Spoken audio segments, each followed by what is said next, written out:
I had plenty of serious consequences, like, my mom taking my children and me not being there. I had my daughter when I was addicted to pain pills, and they took her from me like right away, like all very serious consequences. Stealing from my mother, stealing from my dead grandmother. You know what I mean? Like those are all like, but like those things were not enough, for me to stop.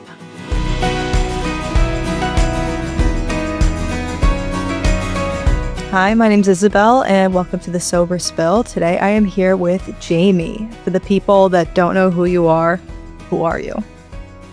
My name is Jamie. I am a woman in long-term recovery. I am a mom. I am a taxpayer. I am a college football fan who resides in Athens, Georgia. Bulldogs fan, and a woman who loves to shop and loves Jesus. Do you have the IRS after you? Why'd you throw in tax paying? You're like, in case you're watching. Because I think that that's kind of like a privilege to be like a working taxpayer. Totally. As like, before I just like stole and took everything from everybody. Oh, yeah.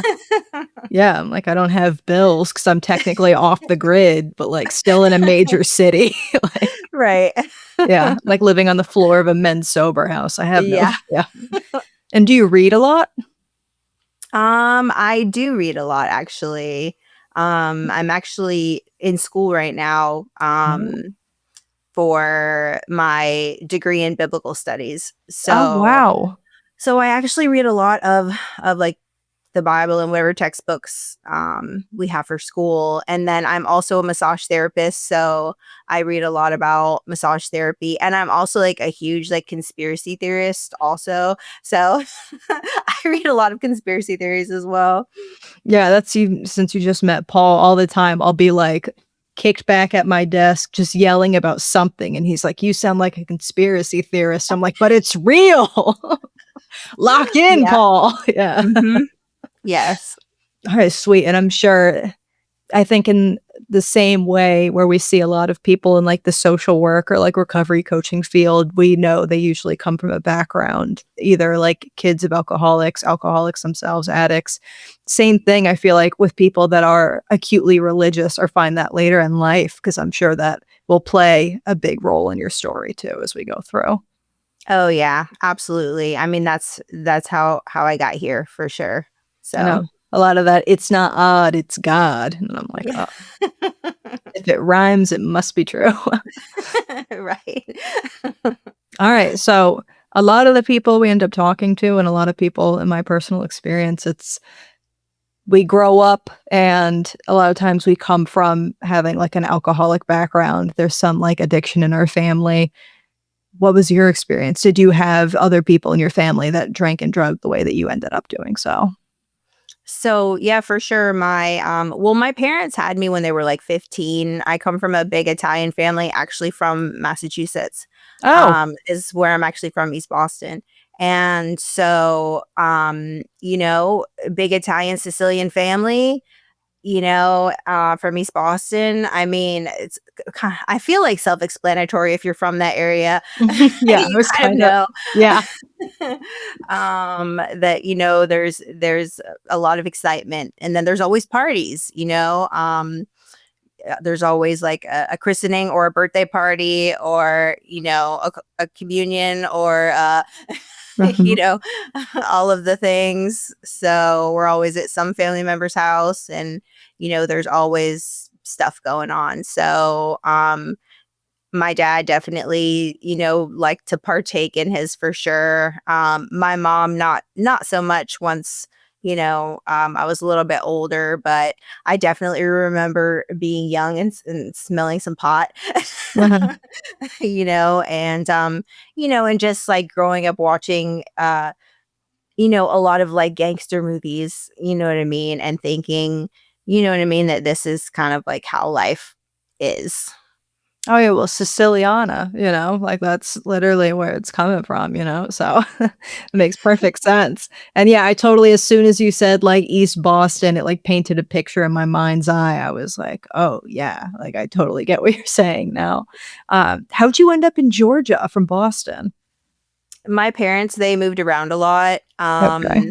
And then when my father passed away in 2006, my mom moved to Georgia, which was where her mom lived. So she Oh, and I was like single mom strung out. So you know what I mean? I had to come. yeah, it's like, fucking yeah. The more the merrier. Right. I need someone to be the taxpayer between the 2 of us. Right. Uh Exactly.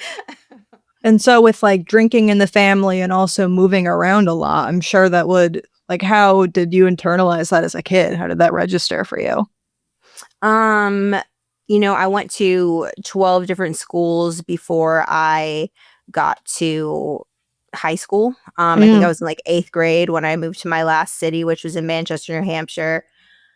And it was, you know, I feel like the first real like drug that I used, like my first coping skill was escape.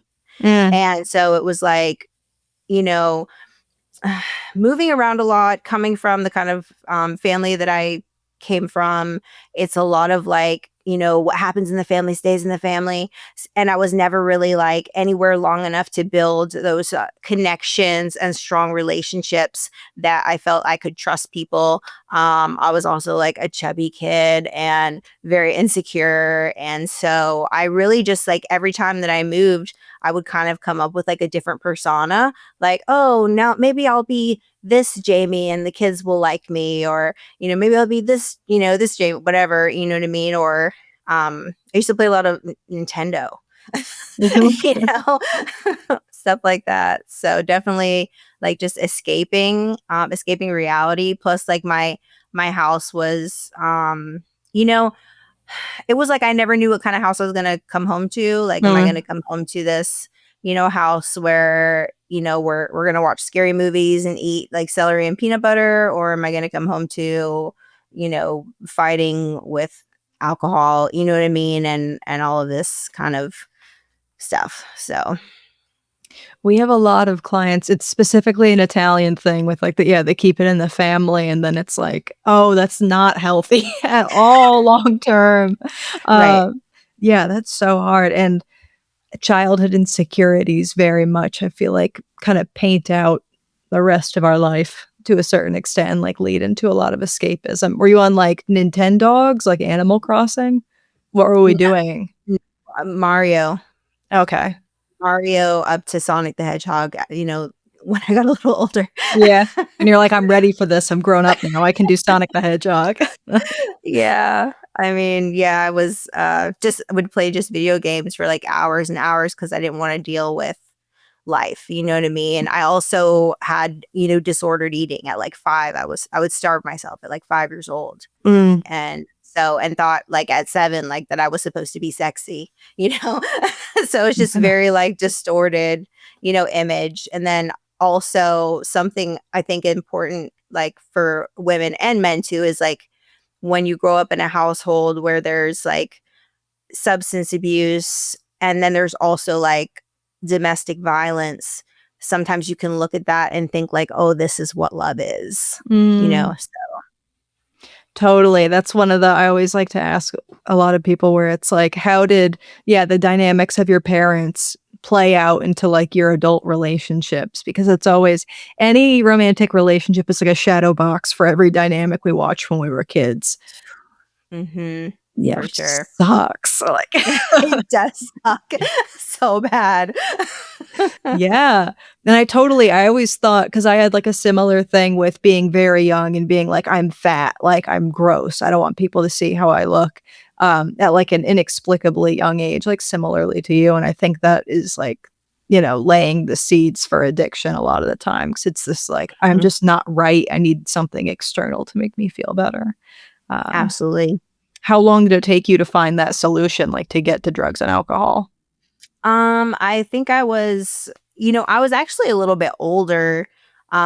maybe like 16, 17. Mm. And, I definitely remember being at this party and feeling like really insecure, wanting people to like me, wanting people to accept me. And they were like passing around some substance, just your regular high school substances, right? And it's like I was like, you know, after a little while, all of a sudden it was like something clicked in my brain. And all of a sudden, like I was funny and I was charming and people liked me. And I was like, oh, this is what I've been looking for my whole entire life.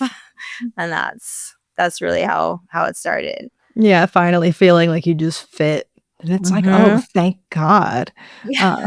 Uh, did you have any apprehension about using substances because of your family, or did you think that it would be different? Not really, because it was really just, like, innocent, like, high school stuff when I say, like, Yeah. I mean, taking acid and watching Austin Powers and Oh, laughing. yeah. You know what I'm saying? It was just, like or, like, taking ecstasy and, like, dancing all night long, you know what I mean? And it Yeah. was, like, still very, like, controllable. I still graduated high school with good grades. I went to college. I mean, I was like a professional student and a professional drug user at the same time for a long time. She's booked and Just busy. Yeah. just maintaining. Yeah. Yeah, and that's the thing. It's like it always starts out especially with, like, young people, it's always like, "But it was fun." And I'm like, "Totally." Like, what you just described, that sounds like a great hang if, like, you or I Mhm. were capable of just doing that and then being like, back to work, back to studying for your biblical Yes. degree, like, you can't too much. Yeah. Yep. Yeah, I definitely wish that, it could have stayed there, but of course, like, I always say, like, my drug of choice is more. And Mhm. so, I also used, relationships, like, as addictively as I used drugs, so there was always some toxic relationship where I was, like, super codependent, like, "I'm gonna die if this person doesn't stay with me," or, Uh-huh. "If this person disapproves of me, my life is over," you know what I mean? And, um so, that was like is like just like a whole nother part of it. And also like finding, finding like my worth and value in like what other people like thought of me, you know what I mean? I was like the party girl and I was fun and, all of those things. So Yeah, relationships are the first drug, I feel like a lot of the time. It's like, "Oh, you think I'm pretty? I'm okay. I can be me. Like, I'm fine." yeah.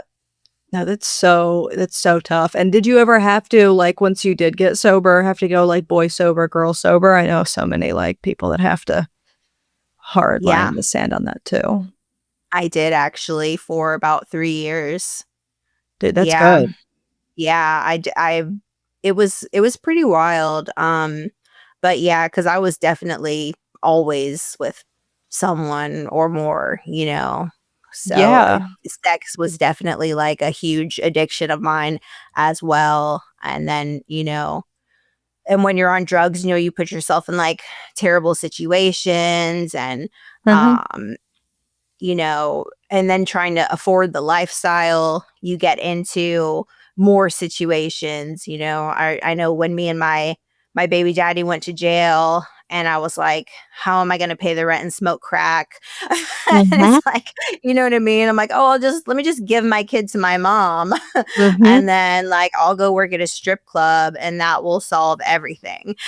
Yeah. And so like getting into like that lifestyle and then it furthering into even like what do you call it, like escorting, whatever you want to call it, Mhm. where and then you just get in like bad situations, and the bad situations you get in and the things that you do, they just make you want to use more because then you feel like ashamed or guilty or Mhm. bad about yourself, right? And you're like, who's going to take the stripper home to mom? You know what I'm saying? Mhm. So it's like it's hard. So it's definitely a different life. Vastly. And it wasn't until I was how old was I in 2006? Like 26, and I got like arrested. Um, and I halted for a little while, but then yeah, it wasn't until like 2015, and I had gotten arrested like 3 or 4 years before on some charges. Like I don't even know like how this happened, but um I had gotten arrested and then like didn't go to court, and it took them like 4 years to Oh. catch up with me. You know what I mean? And Yes. so the last one was the doozy. That's the one that got me. But I'd been to jail several times, like just over shoplifting, pot. One time I was in a crack house that got raided. That was really scary. Yeah. Um, but yeah, like nothing. I didn't have any like serious consequences. I mean, let me retract that. I had Mhm. plenty of serious Mhm. consequences, like, my mom taking my children and me not being there. I had my daughter when I was addicted to pain pills, and they took her from me like Mm. right away, like all very serious consequences. Stealing from my mother, stealing from my dead grandmother. You know what I mean? Like those are all like, but like Yeah. those things were not enough, for me to stop. Yeah, I mean, I think that's a lot they talk about that. I'm like an AA person, they talk about that in the big book where it's like all of like the logical stuff that if like substance use wasn't like a disease or wasn't something that we needed like divine intervention essentially to get through, all of these other things would be no-brainers. Like, yeah, we should stop getting high. And I appreciate that you brought up also like all the bad situations you get into because that's the like right, just women in general, like 1 in 3 women get sexually assaulted. I was talking about, like, if you're an addict, that number, like, it's exponentially the risk goes Mhm. way up. Like, I don't know a single woman that hasn't been. And so Uh-huh. it's like, Same. obviously, yeah, it's insane to think about, and it's upsetting. That's not talked about more, but yeah, that this is like such a necessary reality. And a lot of this stuff, like you're in survival mode, like when that's happening. And so when you get sober, then you've got like so much more shit to process. Absolutely. Yeah. Yeah, for sure. And I'm thankful for the steps. Like I was an Mhm. AA baby. Started with the NA, then went to AA, then did Celebrate Recovery, and Mm. then kind of went I even did like the codependency, Oh, the Al-Anon. wow. I Yes. had to do that when I got married, because I was married for a little while. And like I had to go back for that because I'm like, they're like, why are you trying to control everything? Mhm. you know? It was just like all of these things. Like, I thought I fixed this already. I did the steps 8 times. Why am I still Dude, acting I like know. this? I know every fellowship. I even have I just saw this. I've got like the big book of eating disorders anonymous, like in here, like Yeah. oh, it's is everything. I didn't love Yep. it because it was like I like in the big book with how it works. It's like some of us cannot do it like unless we're willing to be like rigorous and honest. And this one, it's like everybody can do it. We're all gonna. And I'm like, I don't know. I need high stakes. This doesn't feel real Yeah. to me. um, but so you left high school, you kept everything manageable, you went to college. How did we get from college to like you need to pay the rent, you need to smoke crack, you're working at a strip club? Like how did we get from point A to point B? um, I was in college like the whole time. Oh, Like I literally went to college for like 10 years.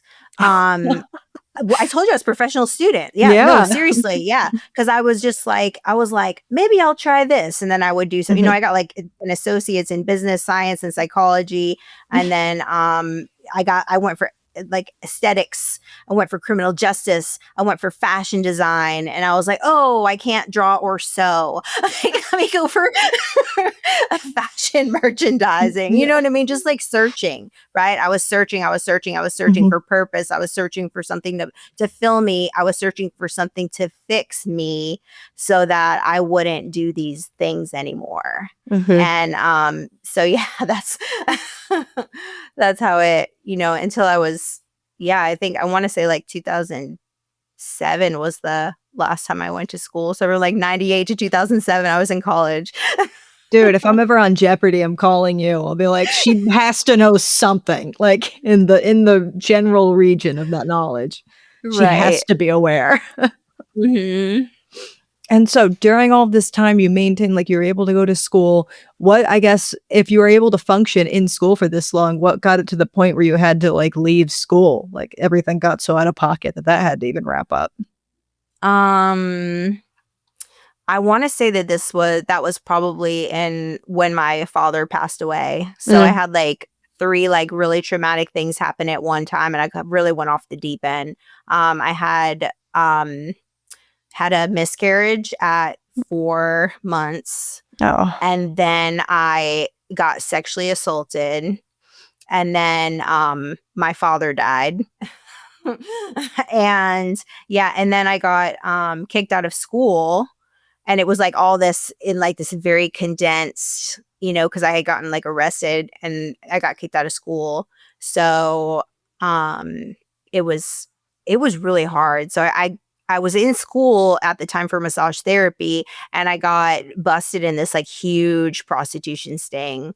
Oh, um wow. and I was like trying to go to massage therapy school so I could get out of the, that realm, to get like a job where I could like support my son, and you know what I mean, not have to like do these things anymore. But it was just like me getting there, and then with all of the traumatic stuff that happened at once, I like, you know what I mean, I just kind of like fell off my, just started acting stupid and doing whatever, and my, drug use like increased tremendously. So, Yeah, I'm and then sure.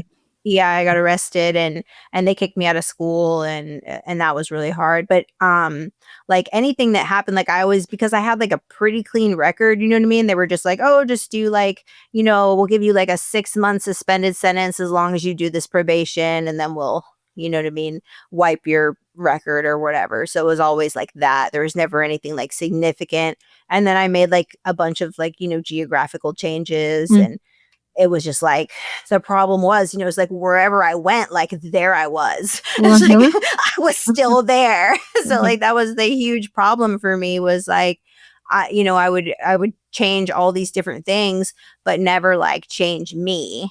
And I think it was just like so much like grief and trauma, and no connection, no healthy connection, that I just wasn't able to like process or work through any of the, things. And then the guilt and shame of like being a mom and on drugs, you know what I mean? Mhm. Um, is just like, that's really hard. That was really, really hard.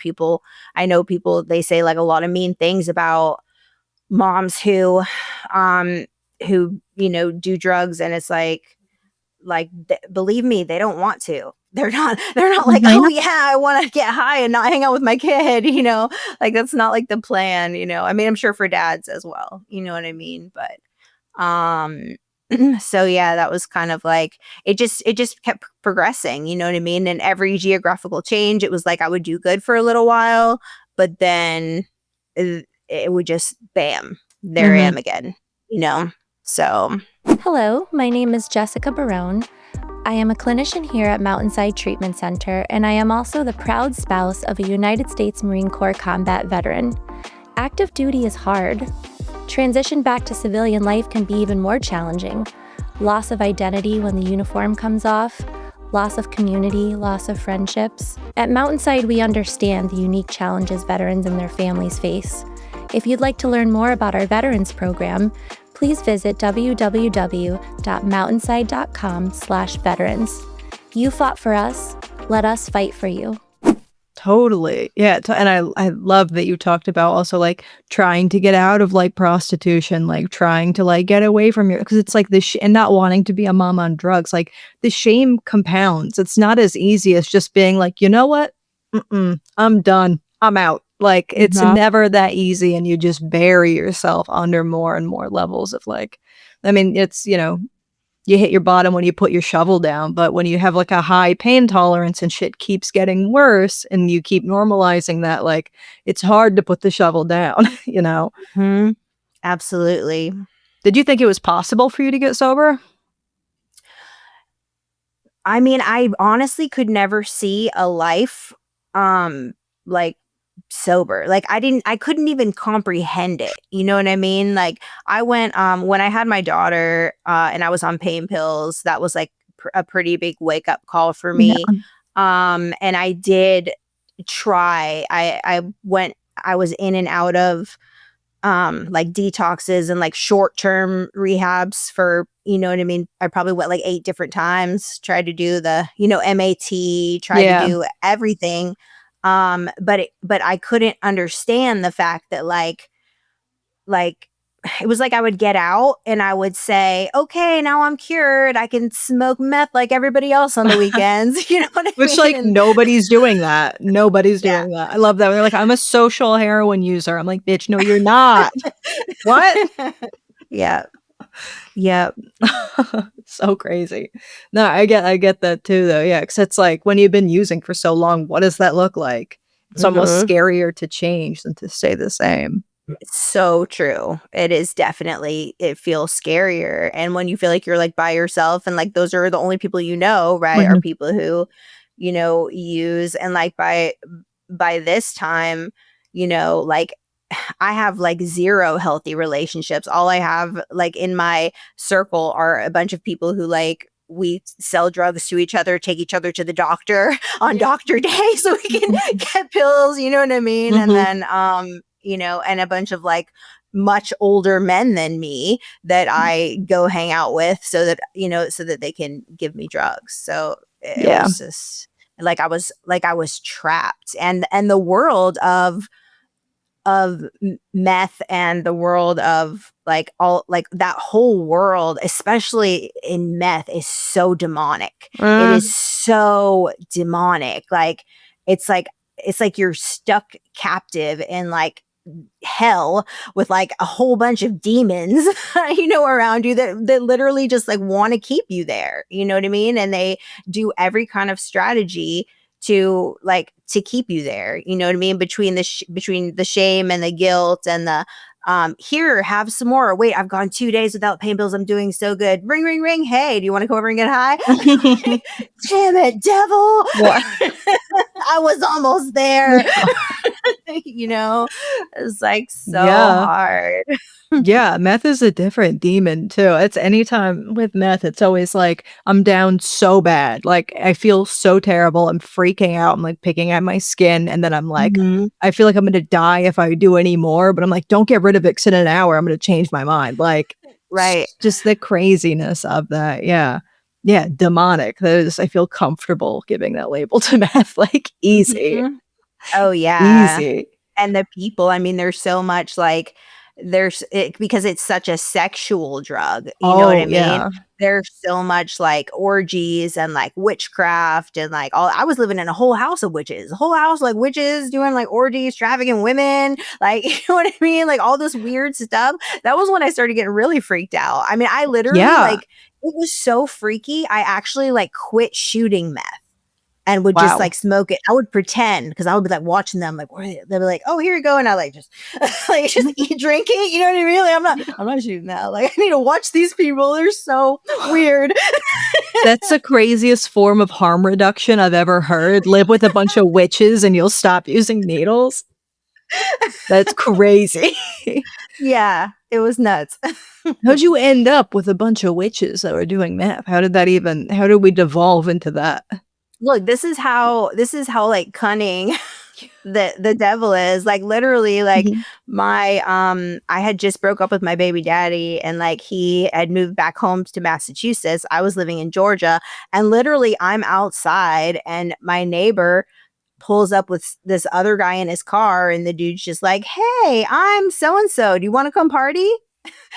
It's like, Yeah, people can just smell it. I don't know how, but it's people yeah. like that always show up. Yeah. Yeah.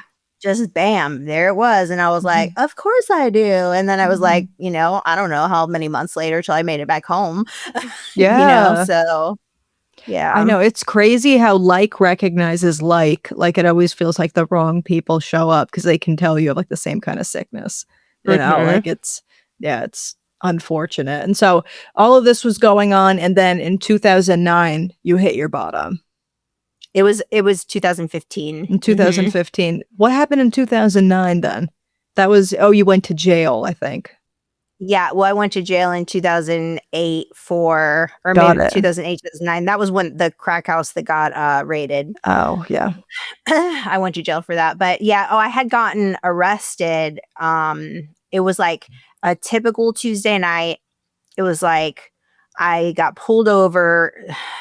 I threw something out my window. I think it was like food or something. It was 2:00 in the morning. Okay, they knew who I was. So they pulled me over. I thought I was so smart because I had like my drugs. Literally, I had cut a hole in the lining of my purse, put them in there, and sewed it back up. Like I was so smart, you know. Sewing it back up I was gonna say purse liner, old news. Sewing it back up, that takes more invented. Yeah, And you said you couldn't do fashion school. yeah. You learned. One thing I did learn how to sew your drugs back up. Yeah. Thanks. Thanks, International Academy of Design. Yeah. Yeah. So I got busted. It was schedule 1, 2, 3, 4, and 5.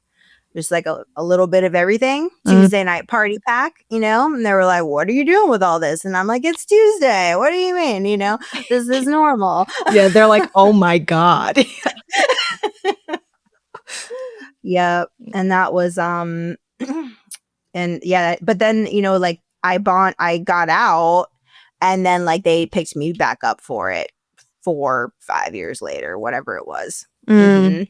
And it was just so random and really, I mean, it was like I got rescued. You know what I'm saying? I swear, Yeah. like the cops were like angels. This was like they really knew. You know what I mean? They were acting like they were acting like they were acting, like they were actors or something. You know what I mean? It was very strange. I was like, does somebody pay you to do this? Like, where am I really going? You know what I'm saying? In my methed out brain. Like, what's really happening? Are you taking me underground yeah. cave? Yeah, you're like, they're mole people and they're taking me. Yeah, immediately. Meth brain's not to be trusted. No, not at all. Um, so yeah, and I stayed in jail, and this was so interesting is I stayed in jail for 20 days in Gwinnett County Jail. That was the last time I ever went to jail. The very first time that I went to jail was Gwinnett County Jail for 20 days. Full circle. So I just, yeah, total full. It was such a full circle. It was so supernatural. This is so crazy. Even like the same people that were there from the first time were there the last time. Like this girl literally was at this metal table and she was like, oh yeah, I remember you from Cookie's house. I said, you said that to me last time I was here. She was like, she just kind of like looked at me. I was like, this is so weird. Like I knew something about this time was going to be different. And at this time I also had kind of started like a relationship with God at this time as well. Because I grew up Catholic, like very Catholic. So I knew like all about do this, do this, do this, do this, do this, but I never knew about like relationship with God or like how God felt about me, you know what I mean? And at this point I had quite a few conversations with God. And so I knew that this time was going to be different. So yeah, I got in front of the judge and he said, okay, we have you here, schedule 1, 2, 3, 4, 5. So we're going to put you on a 4-year felony probation. Do you know what that means? And I was like, no. And he said, it means that for the next 4 years, you cannot get in trouble or fail a drug test or you're going to go to prison for 4 years. And I was like, it was like a light bulb went off in my head for the first time ever. And I was like, I don't know how to do that. And so I got out and one of my friends who was just getting out of prison had called me like a week later because I like, you know, I had to go see my probation officer like 5 days later and I couldn't even like stay clean those 5 days. You know what I mean? To go see, I knew I was going to have to pee in a cup. You know what I mean? I knew it. Like I couldn't even make it that many days. I just didn't know how. Like I was like, yes, I want to do this, but how do I do it? I don't know. And so she told me that she was getting out of prison. She was going to this treatment center in Athens, Georgia. Do you want to come? And I was like, yes. And so that was, you know, that was how I got into treatment. Wow. And so after you went to did you go to sober living after? It was a sober living. Oh, okay. That's why I'm such a big proponent of sober living, because that's the whole thing. It's like we know what to do when we're in treatment. Like we can ace it, while we're in detox, go to group, be a good client, whatever. But like sober living is kind of where the rubber hits the road. And you have to start learning how to be like a tax paying, decent human being who also Mhm. is sober and like makes a damn bed. Like it's a Right. big learning curve. Right. And it was, I remember walking in, and this, I was so blessed because like it's a sober living, like it was a sober living campus. So it was like a women's side, a Wow. men's side, and a family side. It was a whole block of us, like a whole block of us. And it was like all these different like apartments and houses. So like I started in like the main house. So I walk in and it's like this house with like 12 girls. And I'm like, what is this? Some kind of sober sorority or something? This is so weird, never been to Athens. And yeah, and they were just like they were doing all the things I wanted to do. Like they were going to work, they were having visitation with their kids, they were having plans to like have their own place, you know what I mean? Like it was like, "Oh, I want to do that." You know what I mean? And so I just listened to them and like followed suggestions. I was like, they were like, you have to get a job. You have to go to meetings. You have to get a sponsor. I'm like, that's weird. Like, or like you need to go fill out job applications and you can't wear that. Like you have to take a shower and like wash your hair and brush your teeth. You know what I Mhm. mean? And it's Yes. like they had to just teach me. And, in that they also said like, we're going to love you until you can love yourself. Like, you're here because somebody sees something in you that you can't see for yourself. And I'm just like, what does that mean? Mhm. And of course, like there were, going in, it was like I still had these other habits still, like with like the dating guys and Mhm. you're my boyfriend, pay my rent, what I'm saying? Mhm. Like what, you know what I mean? Come give me a ride and I'll give you a, you know what I mean? Whatever, you know what Yes. I'm saying? Like that was still like very much ingrained in me. And I finally like met like a woman who she like overheard my conversation, with this dude. And she was like, you don't have to do that. I'll bring you to work. And I was like, what? Like, you're going to bring me to work for free? Like, Mhm. really? You know what I mean? Like, wow.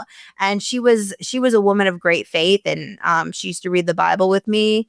And we had a counselor there who was a pastor, and he started a discipleship with me. And um, it was pretty amazing. That's when I really started. About 6 months in, got baptized, and um, got like a hope that I could have a career again. And everything kind of just like opened up for me after that. But I had to make it for 6 months. Like, I think 3 months of it, I was pretty much white knuckling. You know what I mean? Just Yeah. trying, like, I didn't even talk for like the first 2 months. Like, I just didn't talk. And everybody thought I was like mental health, but I was like scared. Everybody was listening to me. It was like I was so messed up Yeah. from like all the trauma of things that happened to me. I was like really scared to let anybody in. So Big time. I mean, and I think also, I think long-term meth that makes you a mental health of your own some of the time in the beginning, like mhm. big time. Yeah. But yeah, like the secrecy of that. And I love one of my favorite things about the program in sober living is like women coming together to help other women. And I love hearing you talk about that. And it's also so important. You talked about like the habits you brought in because they're so normal to us.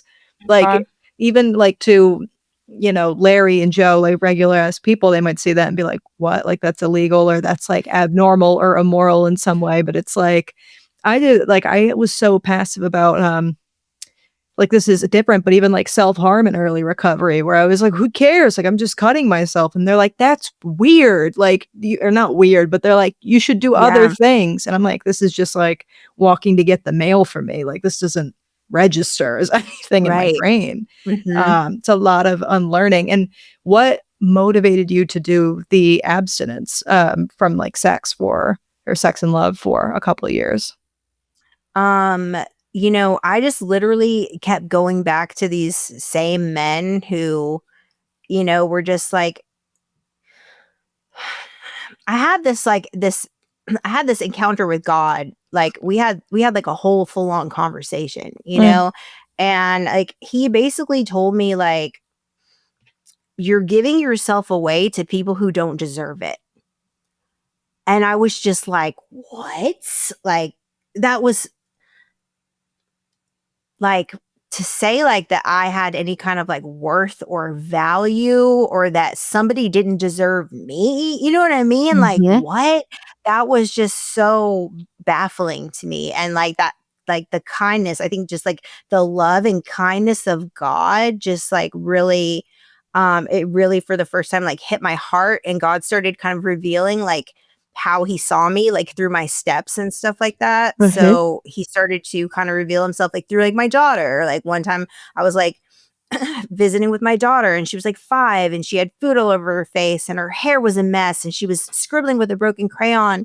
And like, the Lord was like, that's how I like, and I'm looking at her like she's like the most beautiful creation, you know what I mean? Like, oh, Mm. she's so beautiful.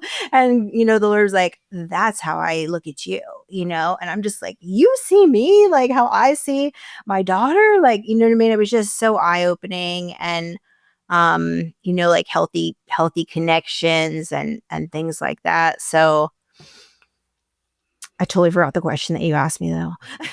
It was a what motivated you to do, abstinence from sex and love, but I mean, Oh, that makes yes, perfect finding worth. sense. Yes. Yeah, finding finding worth, my that'll do it, finding yeah. my worth and my value, and realizing like not everybody deserves to be all up inside this, Certainly not, yeah. Yeah. And what was it like? Was there any fear in getting a relationship back with your kids? Like fear of not being able to maintain it, or like what would come after? I'm sure that was a really loaded thing to experience. Yeah. What was really hard for me was by the time I was like financially stable enough to like have my kids, they had lived with my mom like as their mom for the whole time, you know what I'm saying? Like, and they Yeah. lived like an hour away from me, which is where I was from, my like stomping grounds. And I would go there like every weekend, every other weekend.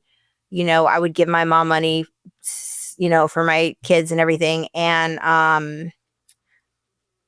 I I did not take them and move them.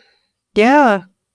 I let them stay where they were happy and stable, and I just kind of like came alongside. Um so my mom like had custody of my kids. I mean, they're like grown now basically. Like my son's 21. Okay. He lives with his girlfriend. My daughter, she's 15. But she has lived with my mom since she was born.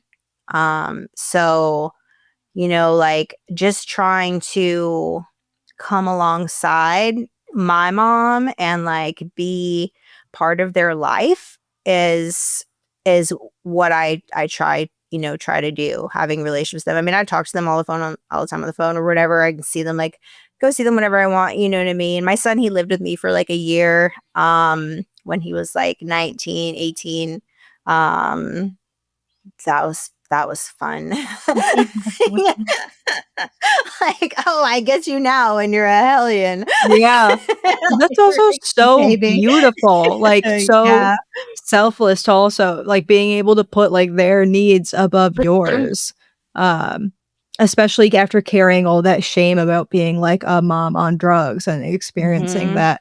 Yeah, that's really beautiful. Yeah, and I like to say that because I know, like, a lot of moms, like, if they don't, like, I go back into that perfect situation that we Mhm. want, like, it's okay. Like, you're gonna be a mom till they're old, and, like, trust me, they're always gonna need you. Like, Mhm. they're more needy when they're older than are when they're younger, if you can believe that, just in a different way. Oh, You know yeah. what I'm saying? So you're, like, always gonna be mom, for the ladies, like, you're always gonna be mom. Nobody can take away the fact that you pushed a baby out of your vagina. Nobody can take that away, Yeah. you know? So like no matter what the situation is, even if your kids got like adopted out or whatever, you know what I Yeah. mean? Like just you know what I mean? As long as like you continue to do the right thing, you always have chance of relationship. Always. So Yeah, that is such an important message. And I mean, you have a really strong message. Is that what led you into, because you're currently in school, but you also have like a social media presence on like TikTok. Like, is that how it led you to speaking about this publicly? Yeah, I mean, I started talking a lot in like meetings and sharing, and I was really big into sponsoring women. Like, Love. Yeah. yeah, I mean, I just loved sponsoring women and like walking alongside them and just pouring into them. And so I started getting asked to like speak places, and then like I started talking, I think it was like 2018, probably 2019 is when I started speaking out on social media, because I became a certified addiction recovery empowerment specialist with Georgia Council for Recovery here. Mm. And up until like 2018, like 3.5 years in, I literally just wanted to sweep my recovery under the rug, my addiction, and pretend like it never happened. You know what I'm saying? Like Oh, yeah. just go. I wanted to go and be normal. I was almost like ashamed. But what kept happening was like I would encounter people, and when they found out that I was in recovery, they would say, "Oh, well, I have a daughter," or "Oh, I have a friend," or "Oh, I have, whatever." Like everybody had somebody.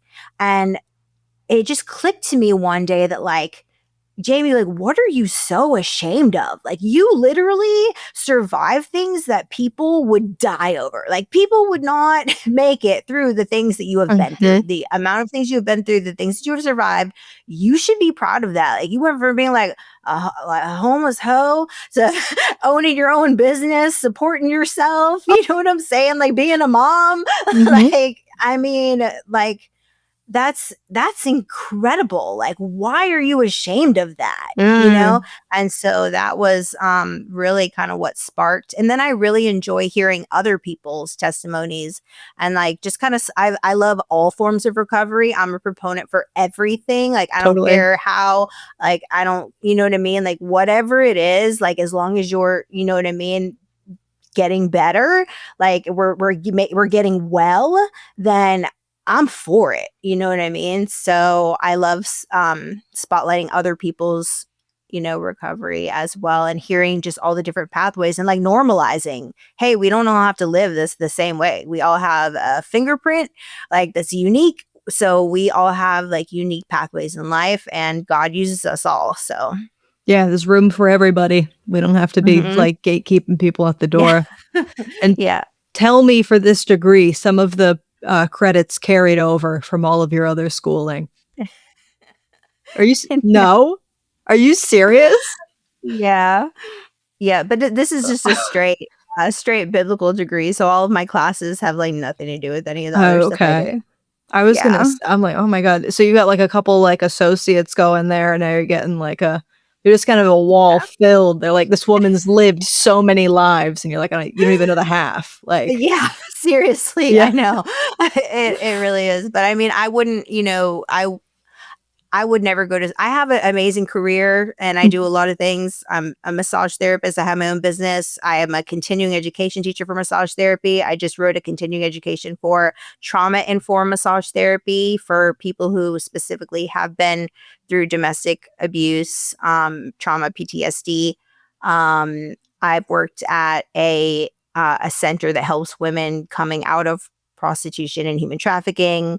I do like I do motel ministry, so we like go to the motels I used to stay at, and like knock on the door Mm, like 9 o'clock on a Saturday morning, and good morning, free breakfast. yeah. And we have like, give them like coffee and juice, and we have like a little card for, makeup bag for women if they're being and just praying for people, going out, just praying, you know what I mean? Is there anything we can pray for you for? And so all that's like really fulfilling. So I do like, I stay in the serving, you know what I mean?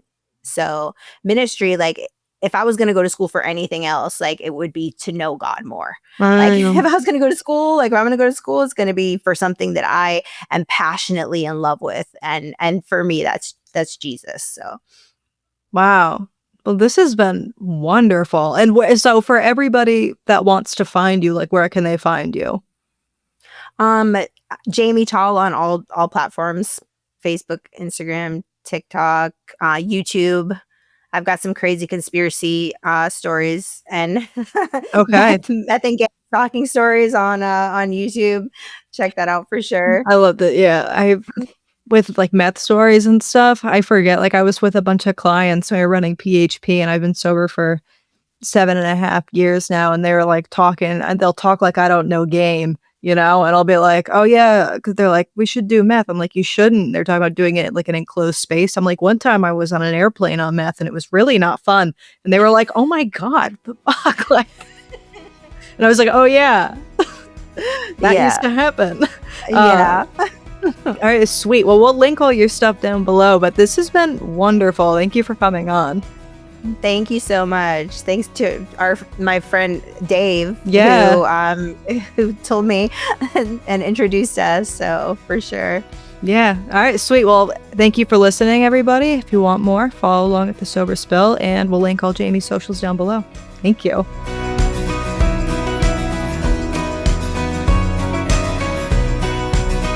If you or a loved one is struggling with addiction, Mountainside can help. Call 860-365-6764 to speak with our caring treatment team.